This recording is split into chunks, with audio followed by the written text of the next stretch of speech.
반갑습니다. 아침이죠. 오늘 아침에는 이제 집에 들어가기 전에 한 5분 정도만 찍을 거예요. 뭐를 얘기할 거냐면, 아니, 어떻게 대통령을 했다는 사람이, 어? 징역을 가가지고, 자해공갈 비슷하 해가지고, 기마이직인 것도 아니고, 어? 옷 다 벗어놓고, 아니 보통 일반 재소자 같으면은 바로 징벌이거든요. 추가 떠요. 추가 그 안에서 거의 추가 뜨다시피 하이 싶은데, 아무 제재도 안 했다 치면은 교정당국에서 제재를 안 했잖아. 그 특권입니다. 황제징역이에요. 황제징역. 예?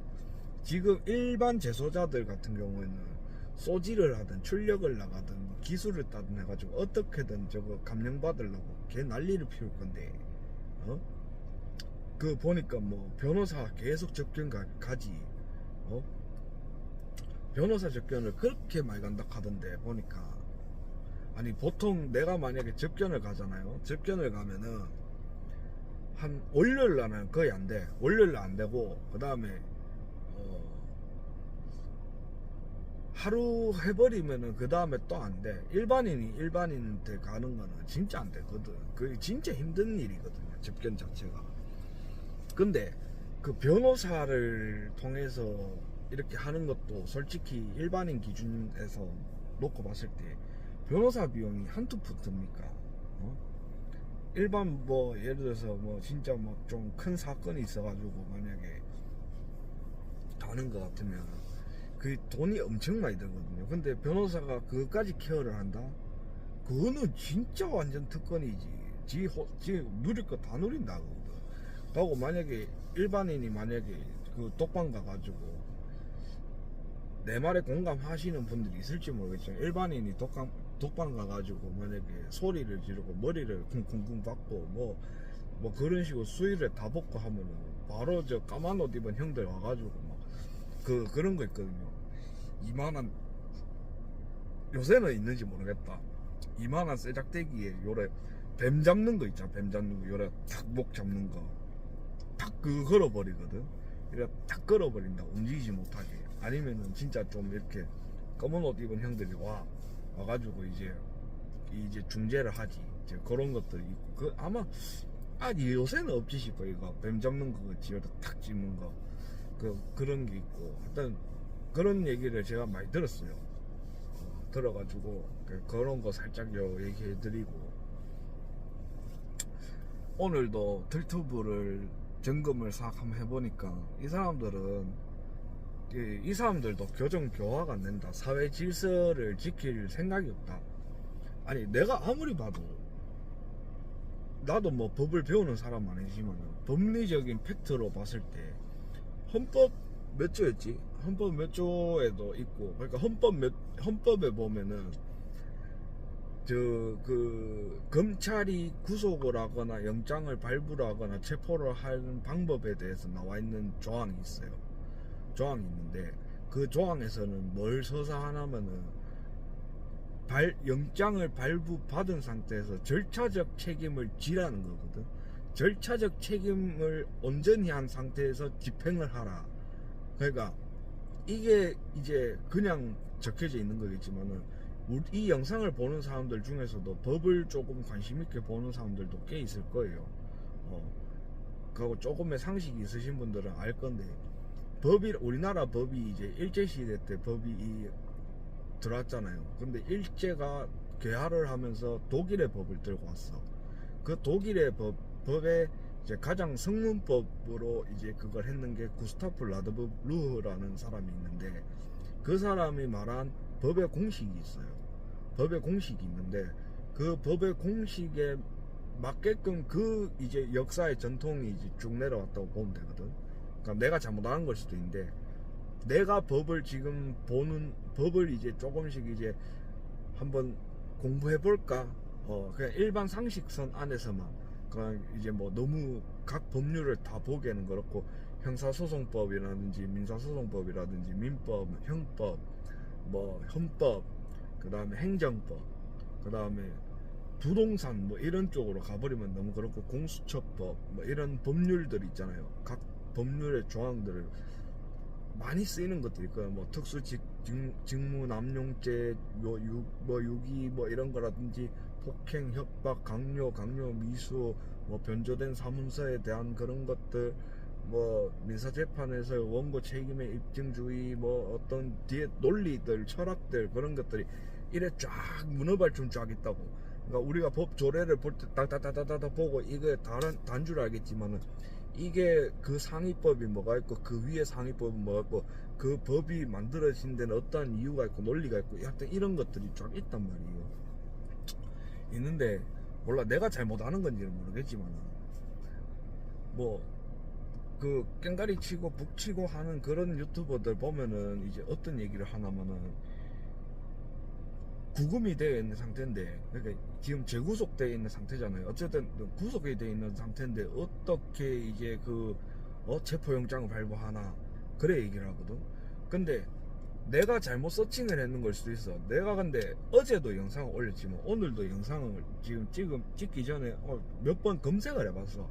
1차 구속되는 이유하고, 그 다음에 석방이 됐는 이유하고, 그 다음에 2차 재구속이 됐는 이유를 봤는데, 그러니까 1차, 2차 구속이 된 사안에 있어서는 1차는 이제 절차가 이제 제대로 되지 못해서 이제 석방이 됐고, 그 과정 중에 증거 인멸의 우려가 생겨서 2차 재구속을 했는 거라고 검색을 해보니까, 그런 식으로 이제 큰 이제 대단락 중에 이제 그런 것들이 있더라고요. 그러니까 쉽게 얘기하면은 여러 법 조례상 이제 위법 행위가 이런 게 있는데, 1차에는 순서를 지켰는데 순서를 안 지켜서 구속이 풀렸던 거고, 다시 재구속이 된 거는 1차에서 있었던 거에 대한 뭐라 해야 되나, 그 직무를 이용한 증거 인멸에 대한 위험성이 있기 때문에 영장 발부가 돼가지고 다시 구속이 됐다. 맞다, 요 정도로 정리를 할게요. 근데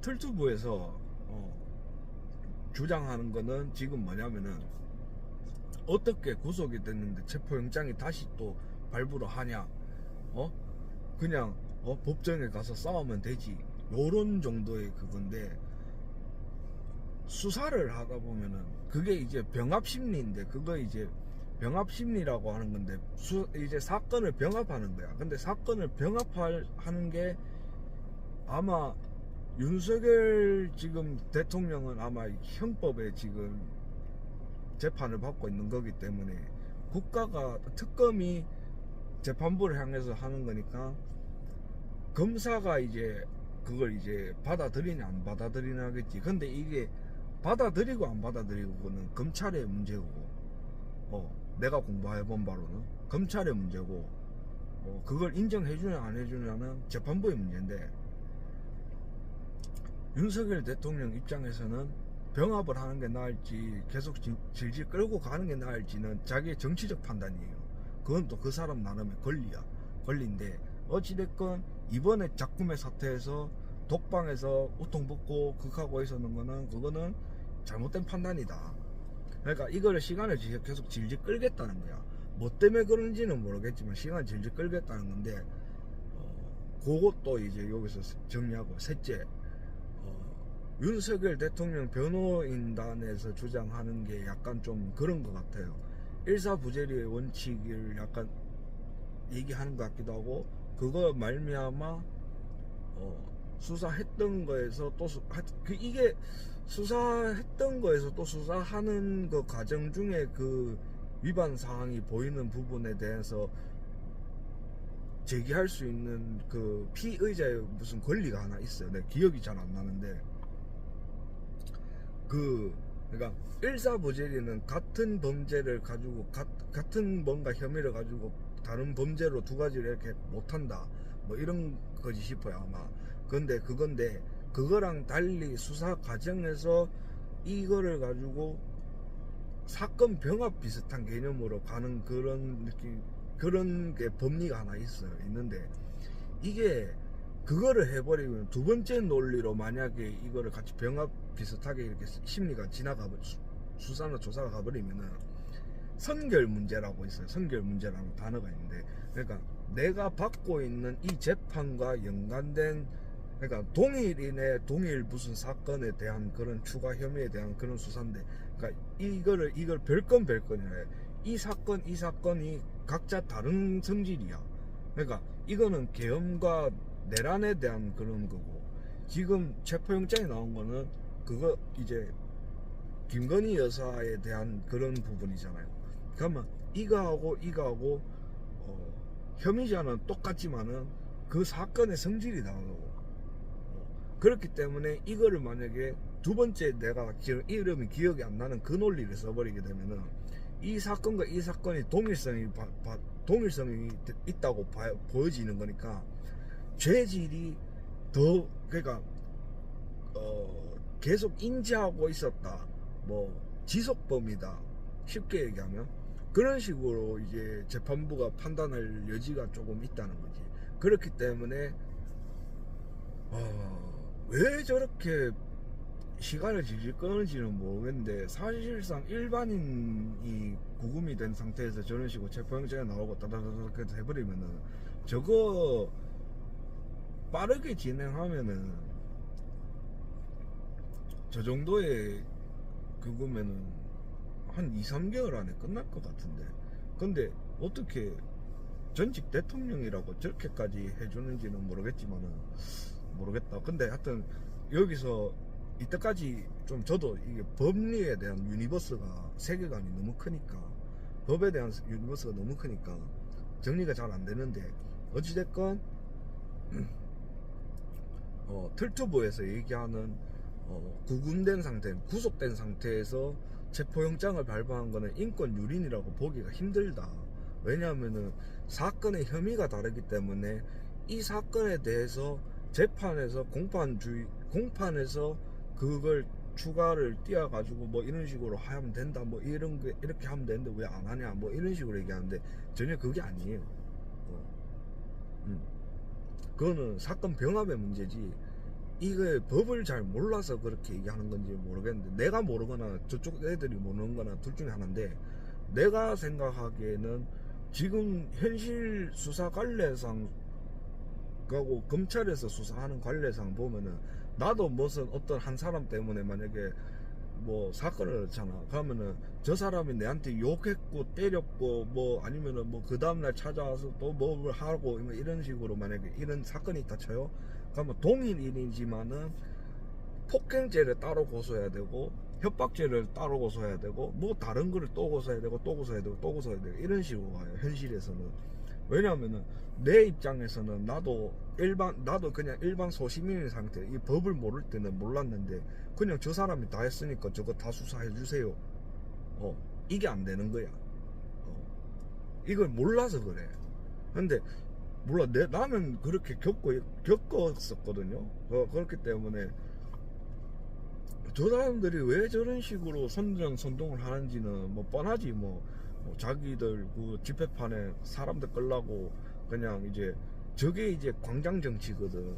그러니까 광장 정치가 저게 저래서 나쁜 거예요. 사람들 다 선동해버리잖아.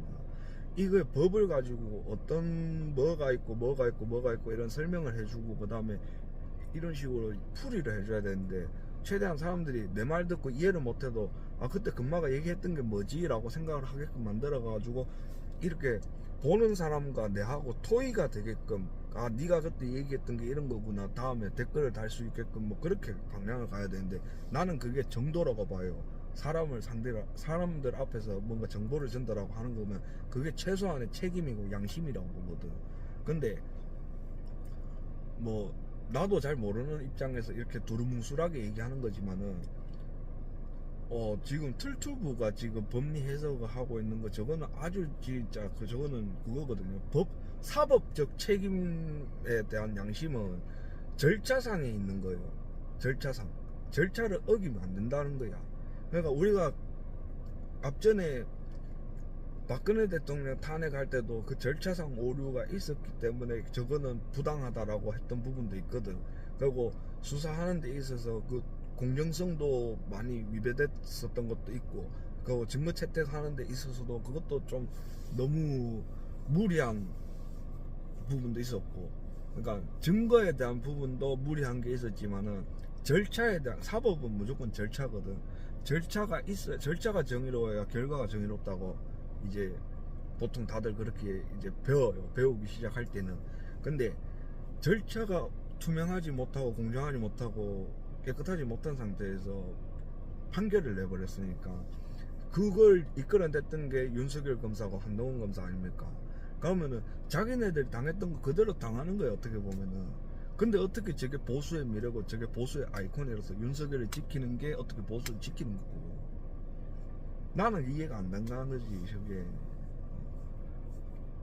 오늘은 제가 좀 격앙되게도 말 안 하고 그냥 평상시 이제 제가 원래 제 본 성격이 원래 차분해요. 저 집에서 책 보는 거 좋아하고 클래식 듣는 거 좋아하는 사람이라서 막 사투리도 잘 많이 안 쓰고 거의 서울 사람 같이 이제 대화를 하고 있는데, 지금 오늘 영상은 좀 대화체입니다. 대화체, 일상체. 예, 그런데 어찌됐건 내가 볼 때는 그렇다. 저게 검찰은 검찰 나름의 적법 절차를 이뤄서 했고, 그 다음에 배려도 솔직히 막 했는 거야. 저거 전직 대통령이라고 지금 배려 지금 배려를 막 해주는 거지, 저거는. 근데 저게 이거는 죽이려고 그러는 거다, 어떻다 하면서 또, 그러니까 감정 호소에 가까울 정도로 저렇게 해버리면은 솔직히 그러니까 구속되어 있는 재소자한테도 안 좋거든. 국민 여론을 저렇게 만들어 버리면은 차라리 그냥 무슨 다른 논리를 쓰던가 아니면은 죄를 치른 건 맞잖아. 그러니까 법에서 판단하기에 절차가 잘못됐다고 얘기를 할 때는, 그러니까 서로 거를 인정해주고 양보할 건 양보하고 내가 조금 어필할 건 어필할 거 해가지고 감형을 받을 생각을 해야 되는데, 무조건 나는 잘못 없다, 수사 불응하겠다, 나는 이거를 적법하게 보지 않는다, 이런 식으로 해버리면은 재판에서 아마 현실 재판을 좀 받아보신 분들은 제가 무슨 말하는지 알 겁니다. 나는 잘못 없다, 전마가 다 잘못했다, 이런 식으로 해버리면은 판사가 요놈 봐라 하면서 이 새끼 너무 과하게 그렇게 얘기를 하는 그런 것도 있거든요. 그리고 내가 아무리 100대 0이라도 저 사람한테도 뭔가 인정해줘야 될 건 인정해줘야 되는 그런 사례도 가끔씩 있어요. 내가 피해자라고 해가지고 저 새끼 때려 죽여주세요, 전만은 무조건 엄벌에 처해주세요, 그러니까 법의 형량의 기준이 있는데 그걸 너무 넘어서 버리게 되면은 이거는 과하다 해가지고 오히려 나한테 역받고가 오는 경우도 있고 하기 때문에, 그러니까 하여튼 법을 좀 잘 알고 조금이라도 조금 이렇게 싹 보다 보면은 재밌어요. 그리고 저 광장 정치는 정말 하면 안 됩니다. 나는 우리 홍카단에서 이렇게 조금 광장 정치를 공사 소음이라고 생각한다면은, 진짜 우리가 이 사람들이 모여서 정치적인 이런 얘기 발언도 하고 정치 철학적인 얘기도 하고 사법 철학적인 얘기도 하고 정책 발의, 그 다음에 각자 사는 곳에 현재 이제 시장이 어떻게 돼 있는가, 경제 구조가 어떻게 돼 있는가, 산업 구조가 어떻게 돼 있는가, 이런 것도 좀 토론하고 토의하고 이렇게 해가지고, 나는 진짜 내가 꿈꾸고 있는 것 중에 하나가 뭐냐면은, 지금도 이제 포럼을 준비하시는 분들 홍카단 중에서도 계셔요. 나도 이제 그걸 되게 적극 이렇게 권장하고 응원하고 나중에 그게 생기면은 나는 무조건 들어갈 거거든요. 들어갈 건데, 그거를 이제 해서 나중에 진짜